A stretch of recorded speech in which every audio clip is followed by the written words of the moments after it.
আৰু তেখেতে যি ধৰণে কৈ আছে যে আমি ফোন কৰি তেওঁক ক'ব লাগে, তেওঁ কি ফোন কৰিব নোৱাৰে নেকি? আমি ফোন কৰিলে তেওঁ কিয় ফোনটো নধৰে?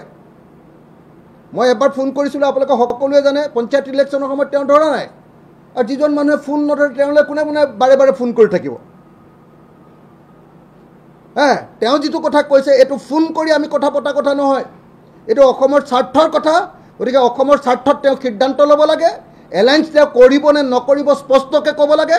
এনেকুৱা ডিপ্ল'মেটিক কথা কৈ অসমৰ মানুহক আশাহত কৰাৰ পৰা তেওঁ আঁতৰি থাকিব লাগে। আৰু তেখেতক মুখ্যমন্ত্ৰী পাতিবৰ কাৰণে বা মোক মন্ত্ৰী পাতিবৰ কাৰণে আমি এই কাম কৰা নাই, তেখেতেও সেইটো জানি লোৱা দৰকাৰ। এই কাম কৰিছোঁ জাতীয় স্বাৰ্থত, আৰু জাতীয় স্বাৰ্থত এই কাম কৰিবলৈ যাওঁতে তেখেতে বাৰম্বাৰ এনেকৈ ৰাইজৰ দলক যি ধৰণে আৰু ৰাইজৰ দলৰ সভাপতিক যি ধৰণে তাচ্ছিল্যসূচক বক্তব্য প্ৰকাশ কৰি আছে, ইনচাল্টিং বাক্য প্ৰকাশ কৰি আছে, এইটো হিতে বিপৰীত হৈ যাব। আৰু যেতিয়াই বিপৰীত হৈ যাব তেতিয়া কিন্তু আৰু ঘূৰি অহাৰ কোনো ব্যৱস্থা